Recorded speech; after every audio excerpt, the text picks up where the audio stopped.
I'm a gal who's been into Warhammer and miniature painting for well over a decade now, but after all this time and all this dedication to my craft, I think there's something that I have to admit. It turns out that despite all of its fun and often even quite meditative qualities, miniature painting can sometimes be quite hard.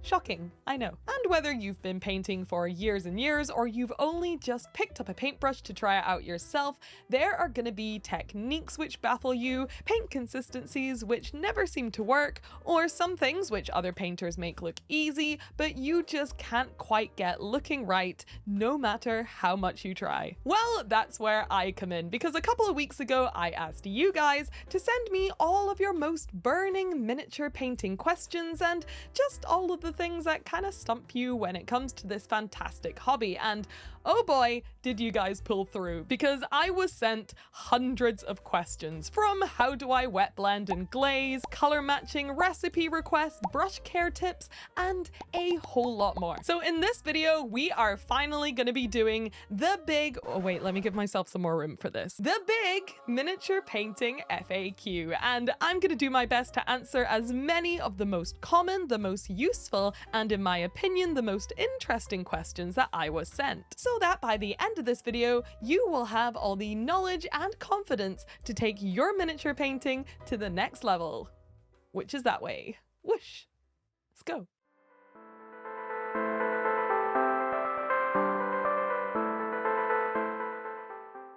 So, like I said, I'm going to try and answer as many of the questions that I was sent as I possibly can, but I am just one woman and I was sent a lot of questions, so obviously I can't answer them all. So, as always, please feel free to use the comment section below as a kind of extension of this video. Feel free to drop your own miniature painting question, and if you're feeling very generous, feel free to reply to a few and give some advice as well, so we can all grow and learn as miniature painters together. Sounds nice. I like that. Let's do that. But for now, let's start with what was definitely by far the most popular and common question that I was sent, which was, how do I glaze effectively / can you explain how glazing works? If you've just hopped over here from my last video, or if you've seen my last video at all, then you'll probably know exactly where this is going, because it turns out that this question in particular was so common that I ended up making an entire video just dedicated to glazing. And if you came here because this was your question, or because you want to know more about glazing and how to do it in detail, then please feel free to head on over to that video for some extra learning, because I really went very hard on glazing and all the different ways that you can use it and all of that jazz, because yeah, it was definitely by far the most popular question. And I get why it was as well, because glazing is one of the most important techniques that you can learn in miniature painting, in my opinion, and also everyone else's opinion, which is why it was the most common question. Anyway, next. Can you please explain how to wet blend? Yes, now I absolutely love wet blending, and if I'm being honest, it's my preferred way to blend colors together over glazing in my day-to-day miniature painting. Wet blending is simply a technique where we blend together two paints on the miniature whilst both of them are still wet to create a seamless transition and gradient between the two colors. To do this technique, you'll need some nice clean water, a clean brush, some tissue for cleaning off your brush, and a palette for your paints. And here I'm using a wet palette because for this method in particular, I find it super handy to have my paints fresh and wet at all times so that I can switch between them quickly. The two colors I'm going to blend together first are an orange and a red, which naturally blend together quite well because they are next to each other on the color wheel. And as you can see, I've already started by base coating in the colors on this example base. When you're wet blending, sometimes it can kind of help to block in your colors like this first, as a solid base coat gives your thinner blend layers later on something a bit more solid to work over. If you're blending on a smaller area, you'll find that this step isn't always super necessary, but still a solid base color of any kind always helps. Now it's time to do our lovely wet blend, and I'm gonna start by applying a band of that orange paint right up to the middle line, and then I'm gonna clean off my brush and quickly do the same with the red paint, and then I'm gonna gonna clean my brush off one more time because it's time to blend those two paints together in the middle where we want our gradient or our blend to be. For this first blend layer, I'm focusing in the middle of those two paints with my brush, and I'm using quick long strokes up and down and also slightly left to right as well to merge the two colors together. I'm also using the body or the biggest fattest part of the brush to blend and less so the tip, so as not to make the blend look streaky and weird, and also to speed things up a bit too. If as you're going along you feel like you've pushed a color too far in one direction or your blend is just looking a bit lopsided, all you have to do is dip into the other color and kind of push it back into the middle using the same quick up and down strokes as before. Once you're happy with your first layer, let it dry fully, give it a little once over with your eyeballs, and if you think it needs it, feel free to apply another layer of your blend in exactly the same way. Since the paints we're using are quite thin, sometimes it can take a few layers to build up to a nice strong and smooth gradient. And after I've applied around 3 layers of blending, you can now see that those two very separate colors have now become one lovely smooth blend. And that's it. That is the basics of wet blending. And of course, the example that I showed you is quite a large and extreme one, but usually I'll just use this technique on things like cloaks or armor or on bigger smooth surfaces to give them some truly magical looking blends. What is the right consistency for my paints to be when I'm thinning them? So this is actually one of the hardest questions to sort of demonstrate well via the internet and on a video, because you can't really get a grip for how wet something is through your screen, unfortunately, but I am going to do my best to try and answer this question and show you the consistency that I aim for in my day-to-day painting. So the thing that you're always going to hear people say is that your paint should be the same consistency as thick or full-fat milk, and I know that's not the most useful thing in the world and people are a bit sick of hearing it, but actually I don't think it's that bad of a benchmark to start with if you can conceptualize it. So obviously, depending on how thick the paint is, I usually like to thin down my paints with just a couple of brushfuls of water, maybe like 2 or 3, until you can see that the paint is flowing and is still thin like thick milk, but the pigment is still strong in the mix and it's not watery at all. And here's what that consistency looks like on the back of my hand, and here's what it looks like going onto the miniature. Here I'm gonna thin down some paint and use it to base coat a Space Marine's leg, and I'm using a light blue over a black primer just so you can see exactly how thin my paints are. When I'm base coating especially, I want my paints to be nice and thin so that I can build up my layers gradually but still preserve all of the details underneath the paint. Building up layers of paint which are too thick will start to kind of fill in those details and create a bit of a textured mess, and similarly paints which are too thin will kind of just flow into all the recesses and not give us the coverage that we need. Now, all of this is not an exact formula at all, and as with most painting techniques, it does become about what you learn and what you become most comfortable with, as opposed to anything else more scientific or technical. For example, when you're edge highlighting, I actually recommend thinning down your paints a lot less and maybe going for a thicker consistency, as I find it gives the most placement control and also pigment payoff, which is exactly what you want when working in tiny areas doing very precise lines. However, for the sake of this actually being somewhat useful, here's a quick demo of what all the paint consistencies I generally use look like. The base and the layer are pretty similar, the glaze is very thin, and the edge highlight is small but a lot thicker, pigment dense, and controlled.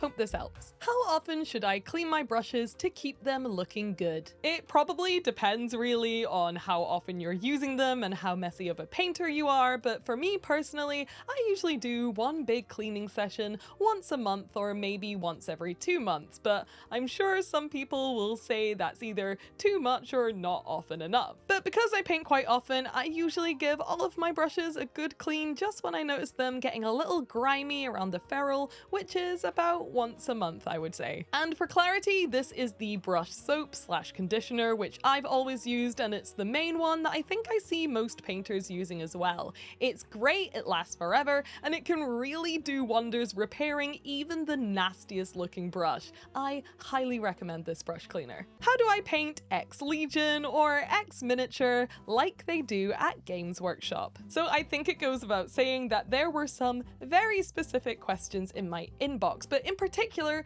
quite a few which were like, do you know how the heavy metal painters paint this? Or do you know what the box art Games Workshop official recipe is for X Legion or Y Miniature? Well, I'm pleased to say that if you submitted a question like this, or if any of you want to find out how the Games Workshop painters painted your favorite miniature or Legion or anything like that, then you are in luck, because let me introduce you to the Heavy Metal Archive. The Heavy Metal Archive, or the Heavy Archive, is an invaluable resource which honestly I don't think gets the hype that it deserves, because it contains basically every single heavy metal recipe for nearly every single miniature that you could ever want to paint. And I don't even mean just all of the Space Marine legions. There's like every Tyranid faction ever, skin tones, large-scale miniatures, loads of Age of Sigmar, of course, scenery, and even bases. And all of the recipes are laid out clearly with pictures and even instructions on which colors are base coats, recess shades, washes, and highlights. And honestly, I cannot recommend just scrolling around this website enough. Even when I'm not looking to like exactly match something, I'll use it just to give me some ideas for a switch up on a color that I want to paint. For example, I wanted to paint some light purpley tones recently, so I headed over to the Fulgrim page to see how they did his skin, and honestly, it was so useful and the recipe worked out great. So yeah, I do think that we should all be using this website more. It really is the best. How can I actually get good results with dry brushing? Apart from glazing, this was probably my second most frequently asked question, so let's do a little introduction to dry brushing and how I personally like to do it. To dry brush effectively, you will need a brush to dry brush with, some paper towel or cardboard, some paints to use, and eventually something to clean your brush with thoroughly, and in my case, I just like to use some warm water and some more paper towel. Importantly, let's start by talking about the brush itself. There are a lot of dry brushes on the miniature painting market. Most brush companies will have a dry brush range, and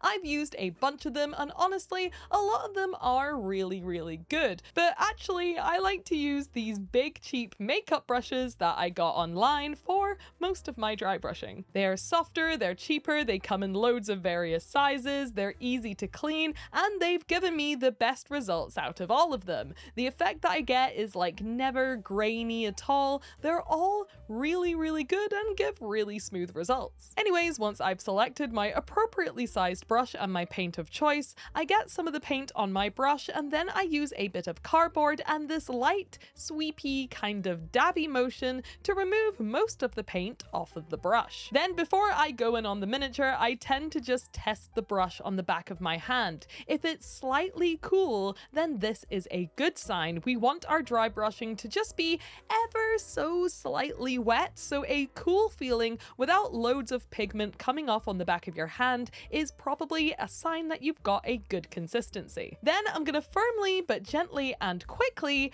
buff my brush over the miniature, and you want to do your best here not to use too much force or pressure, as this will kind of poke the brush bristles into all the recesses and not give you the results that you probably want. I use a kind of sweepy, almost buffing like action to get the results that I think look best, and I find that the combination of my nice soft brush, my not super dry paints, and this buffing action always produces thin layers of paint and a smooth, almost airbrushed finish on my miniature, and this is how I personally get the best results from dry brushing. Which brings me next onto this again very popular question, which was, how can I blend smoothly on large areas, especially without an airbrush? So for blending on large areas without an airbrush, I would say the best technique to use is wet wet blending, which we've already covered, but my number one tip for smooth blends on large areas is actually just to switch up to a larger brush. Smaller brushes don't always mean better results, and this is definitely true if you're blending large areas, whether you're glazing or wet blending. Apart from that, I find that one of the best and also easiest ways to actually replicate that very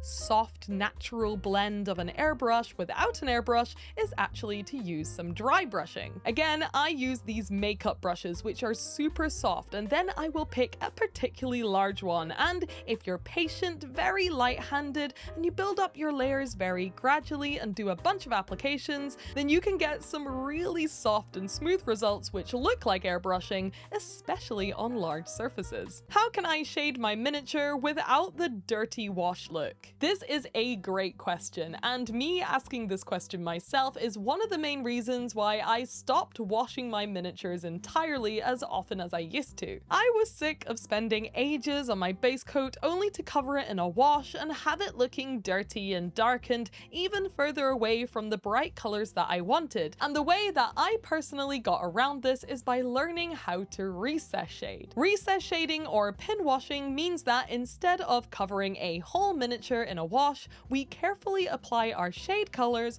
only where we want them to go. And you don't even need to use a wash for this. You can just thin down whatever paint you like to use in your recesses. Shading a miniature this way adds contrast to our miniatures in the way that we want it to, whilst leaving our base colors intact and ready to build upon. And also, honestly, even though it may seem a bit more time consuming than just shoving a wash on, it can actually save you a lot of time depending on what you're painting. And personally, I find that it takes me more time to build up my bright layers after I've applied a dark wash than it does for me to go around the recesses shading all of them, which keeps all of my layers intact for later. I do, however, still use full-on all-over washes quite a lot on my miniatures, but one way that I avoid them looking too dark or dirty is to either swap them out for some brighter washes or thin them down slightly so they're not as intense. Games Workshop already have a massive range of washes, and of course any of their contrast paints as well can be used as washes too with a little bit of thinning. So it's easy to pick a color which can give your miniature a bit of contrast whilst also adding some much needed saturation to it too. And then if you thin it down enough too with either some water or some paint medium, you'll find that when you apply it, it'll barely darken the higher points and run straight into the recesses, giving you contrast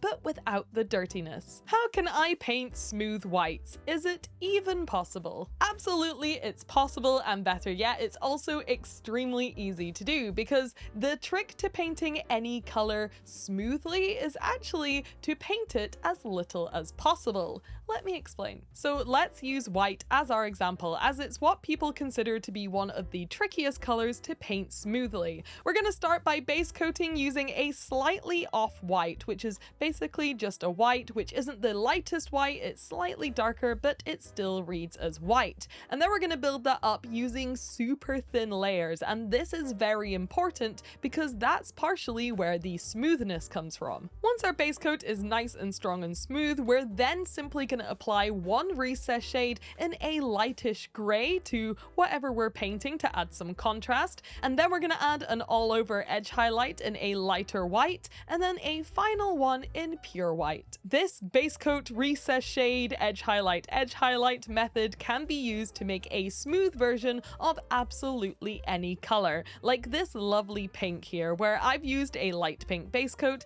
a slightly darker saturated pink for the recess shade, and then use some light pastel-y pinks for the edge highlights. But yeah, with any color you use to do this smooth technique, the key is to keep it as clean as possible. Make that base coat nice and smooth, only apply a very tight recess shade, and then edge highlight the whole thing as neatly as possible to finish the whole effect off. How can I keep myself motivated to paint more or just get started some days?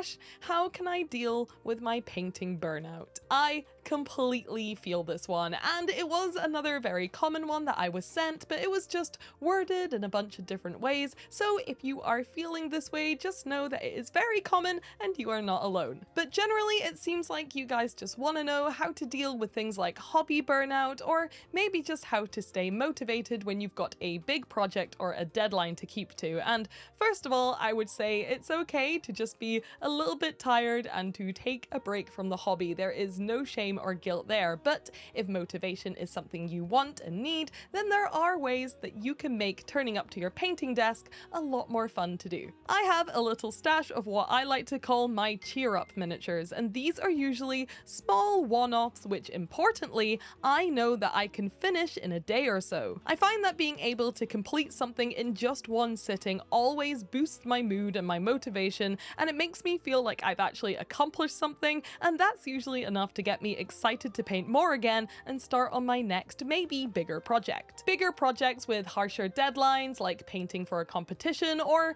painting your list for a tournament, can be a bit trickier because the deadline can make them feel a little bit more like work rather than a hobby that you just do for fun on your own terms. So my advice is to try and make the whole painting experience itself as enjoyable as you possibly can by putting on some of your favorite audiobooks, maybe some old music albums you've not listened to in ages, or just by watching some comfort movies in the background. I find that if you pair painting with things that you already love doing, which you can kind of do whilst you're painting, it sort of turns the time you spend at your hobby desk into something you genuinely enjoy and look forward to doing, even if you're about to tackle painting the trim on 100 Chaos Warriors. How can I paint bright and colourful and get my miniatures to look more saturated? This is one that I get asked all the time due to my own very bright and colourful painting style, and it's one that I've kind of struggled to put into words before, but for the sake of this video, I am going to try and do my best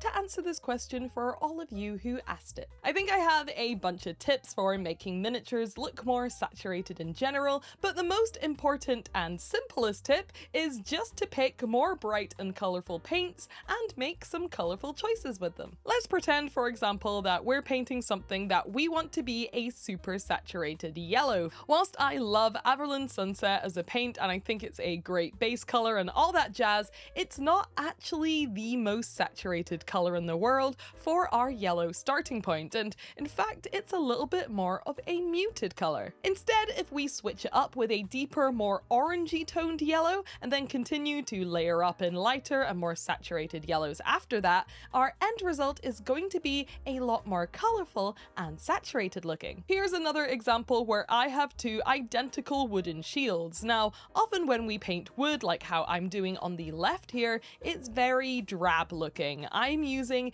a dark woody base coat, giving it a heavy brown wash, and then I'm highlighting it with some other lighty browny browns, and the end result is really nice, but kind of dull looking. To paint this shield in a more saturated way, I'm gonna start by picking a saturated, more sort of orangey reddish brown for the base coat, and then instead of dulling it down with an all over wash, I'm going to do a recess shade with another quite saturated colour, which will add contrast but still preserve all of the saturation of the base colour. Then once again, I'm going to do some highlights with some brighter, more orangey browns, and then for a little extra pop of colour, I'm going to do a few cool glazes of purple at the bottom of the wood here, just to give it a little extra something something. As you can see, both of the shields still read as wood and metal, but a few switch ups here and there made the one on the right far more saturated looking compared to the one on the left. So yeah, my three main tips for more colourful miniatures would be to pick more saturated paints,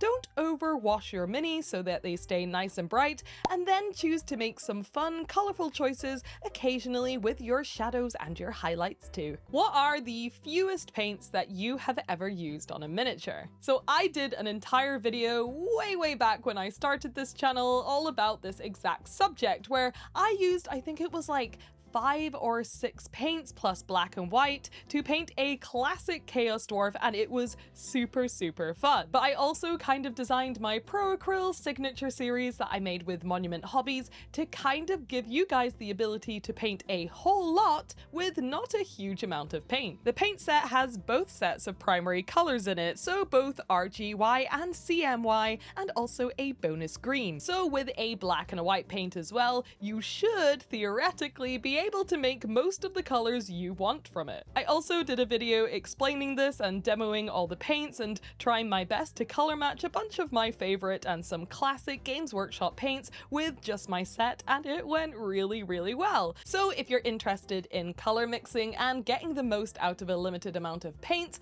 then feel free to give that video a watch. And also I highly recommend picking up my signature series paint set because obviously I think it's great. Give it a go. How do you go about using Photoshop to plan your miniatures color schemes? So this is another one where I have actually already made an entire video on this subject, but that video is on my Patreon. So if you want to watch that video and see in detail how I like to use Photoshop to plan and recolor miniatures before I paint them, and if you also, whilst you're there, want to support me and my channel, then please feel free to head on over to my Patreon and check it out. But this is the big painting FAQ, and I genuinely want to help you guys watching this video and not be an asshole, so here is a quick rundown of how I do it. Essentially, I'll just grab an image of the miniature that I want to recolor and I'll pop it into Photoshop, I'll create a mask from that image, and then use a series of layers to alter that paint job. The layer effects, which will be the most useful for you guys, are the color layer, which will tint the image underneath in whatever color you brush on, and the multiply, lighten, or overlay effects, which will make the image lighter or darker depending on if you use black or white. And that's basically as fast and as simple as I can describe it. But yes, the whole tutorial for that is on my Patreon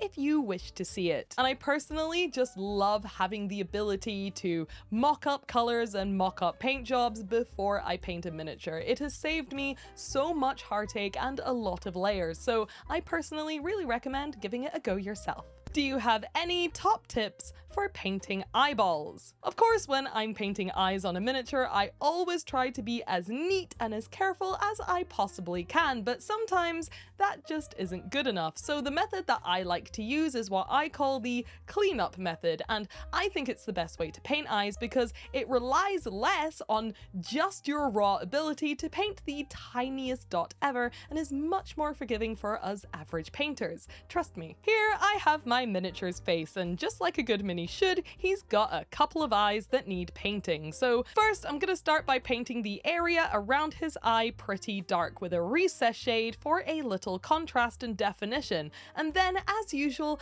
I am gonna do my best to paint his eye in as neatly as I can. But here is the joy of this method: it's okay if it goes wrong. As you can see, the eye that I've painted has gone a little bit outside of the line, so all I'm gonna do is neaten them up with some of my previous paints. I find it so much easier to paint the larger area around an eye than I do to paint perfectly in that tiny 1mm eyeball space. So cleaning up around the eye to make it look a bit more shapely, and then if needs be, reapplying those highlights to the lids and under the eyes is a much more manageable task in my opinion. And you can honestly get pretty messy with the initial eye shape, and with this method it won't be a problem as long as all your paints are nice and thin. So if you really struggle with eyes, I definitely recommend not panicking and then building up loads of layers trying to repaint it perfectly, but instead working with what you have and reshaping your eye to make it look right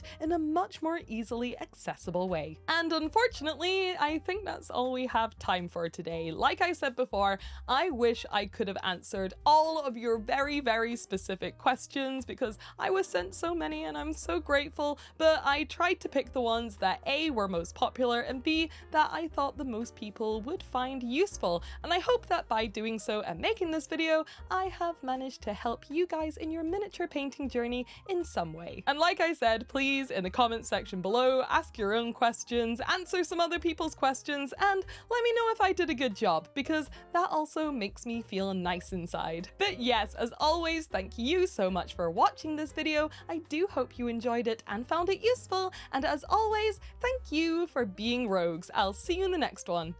Bye! Bye bye!